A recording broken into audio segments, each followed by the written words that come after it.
Zählt ihr runter oder sowas? Oder wie läuft das? Okay.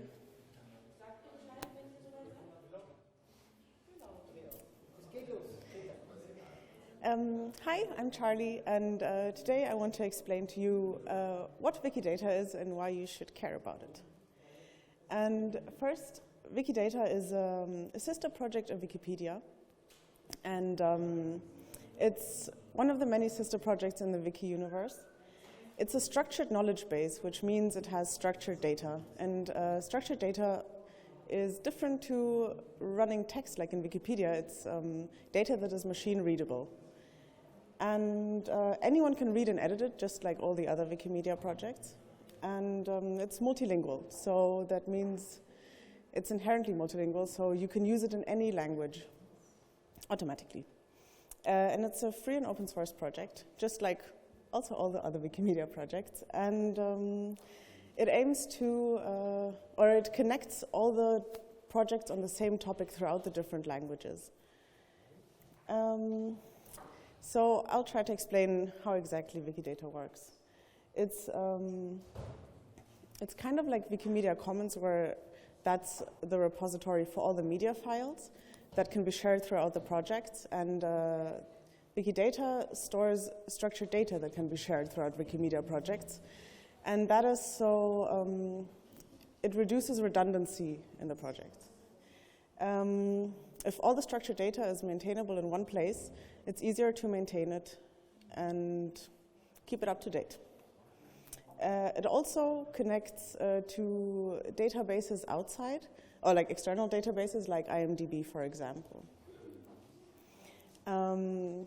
Yeah, that's that. And I want to show you with this example how that can work. So, for example, in an info box, or like info boxes in Wikipedia articles are structured data on the side of the article, which, for example, have the place of birth of a person, or the inhabitants of a city, or the capital of a country, and stuff like that. And usually, every info box needs to have all this information in every single language written in Wikitext. You can see that on the lower part. So there's lots of text, and it's only in one language, and if anything changes, you will have to change it in every single article.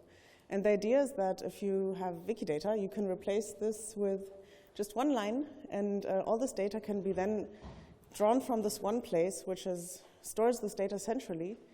And if anything changes, it'll change everywhere automatically, and this helps especially small language Wikipedias, because their communities aren't that large, and they can't keep all the articles updated all the time. If you look at the Berlin article, for example, the inhabitants, or the number of inhabitants, varies throughout almost all the languages, because the information is outdated, or it's just entirely wrong, and people just don't have time to keep up. And this could solve the problem. So that's one of the things Wikidata could do. Right now, Wikidata has almost 25 million items, they're called. So items are like the equivalent of articles. And here you can see a little animation of all the items in Wikidata that have geocoordinates. So over the years, we've gotten more and more, and not all 25 million obviously have geocoordinates, but some do. And so like I said, Wikidata has items and not articles, and these items are structured data, not just free text. And so this data needs to be structured. No, it is structured, but I want to explain to you how it is structured. And like in articles, an item can be about anything. So it can be about objects like books or a table, and about concepts like friendship or love or philosophy, or also about specific people like Emma Watson, or about fake characters like Hermione Granger, for example. And I will show you how an item is built up.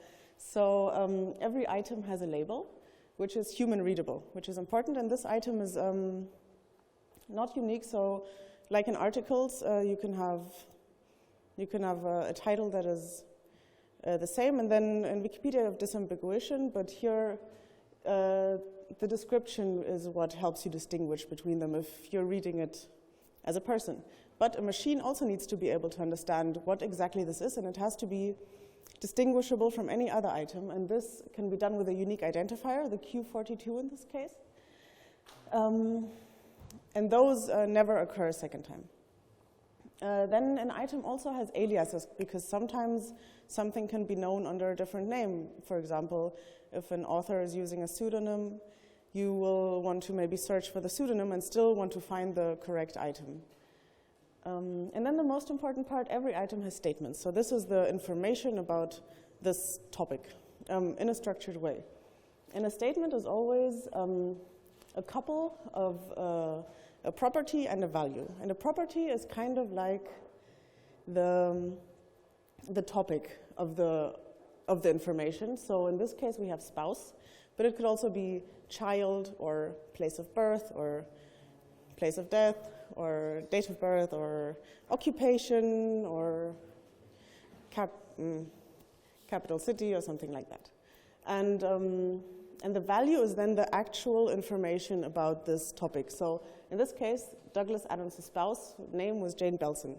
But if the statement would be child, it would be whatever, Jake, or his place of birth then would be whatever city he was born in. And every value also, not every value, but some values need qualifiers because not all information is always true. So if a marriage ended, I mean, it started at some point, he was not always married to Jane Belson. And so you need to say when it started and when it ended. Or if you have the head of government, you have all the head of governments throughout the cities or countries' existence in this one statement. And then you need to say from when till when this was a true statement. Because, yeah, they're usually not indefinitely true. And then you also have references because just like in Wikipedia and all the other projects, we aim to reference everything we claim. And that's where you can say where you read about it or like put a primary source. Or a secondary source in this case is also. You can also put URLs or a book or an article you read and then say when you read it with qualifiers or what pages it was in the book or an ISBN number for a book, for example. Yeah, so why should we care? Why is this interesting, important? It's because you can do really cool stuff if you want. For example, what you can do with Wikidata is you can actually query the information that is in it. So with Wikipedia, you will have to read everything. So if you're looking for all the mayors of Berlin from 1929 to 1947, you will have to go to an article and probably find this information yourself, or someone manually collected this information and made a list if you're lucky, but this is still manual work. And in Wikidata, you can actually, because it's machine readable, you can ask the computer this question and it'll give you the answer. And I thought it would be a good idea to do something with film, since this is a film event. And so with the help of Wikidata Facts, who is a really awesome community member, we wrote 2 queries. One to find out the amount of cast members in Wikidata by gender, and then also the directors and screenwriters. What I want to show you first are the cast members. So here, the yellow are the male and the blue are the female, and we also have other genders, but there are so little of them that in this scale you can't really tell. But what you can see is the x-axis are the years, and the y-axis are the amounts, and the top is 20,000, and it starts at 0. And it declines in the end because those years don't exist yet. It's 2017 and 2018 and 19. But people have already put information there, but just ignore that. So what you can see is that there's about a third female cast members. This is for TV and film and anything camera-y. And about 2/3 male cast members, which is not so bad. It's almost, it's not half, but it's almost half. But then we thought we'd check for directors and screenwriters, so people in film behind the camera. And what we got was this. So as you can see, there's way more male directors and screenwriters, which is probably also due to the fact that there are just more male and screenwriters and directors and not just lacking items. But that probably also contributes to the big discrepancy. And yeah, this is something you can visualize with Wikidata, which is not possible otherwise. And then there was another cool project done by the FAZ, which is a big German newspaper. And this year they came to us and asked us if we could help them make, for the Academy Awards this year, they wanted to visualize on their page all the winners and nominees of all the years throughout the Academy Awards. So this information, if it wasn't already in Wikidata, we spent some time putting all this information in Wikidata, and then it was possible from the page to query this information. So I want to show you that and hope that that works. And while it opens up. So what you can do is, for example, say, give me all winners of best male lead, or male lead, I think it's called. And it then, okay, sorry. And then it'll show you all of them. Or you can sort them by year and say, so this is the page, and then, so it's in German, but so here you have everything from 2016, but you can say, I want all the winners from 1991, and then it'll give you all the things from 1991. So this is the best movie with who was the director and the name of it. It's all in German, as I said, and the images are not from Commons, but they're their own images, so that was not from Wikidata, but everything else you read here is information which is directly coming from our database.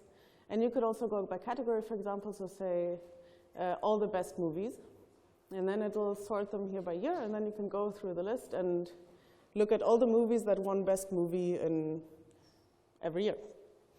Yeah, so an example of what you can do with Wikidata. And, oops, it's not moving, sorry. Right, and in a short while, I will explain how you can make an item and yeah, help out your own Wikipedia article, or someone else's, hopefully. That's it. Thanks.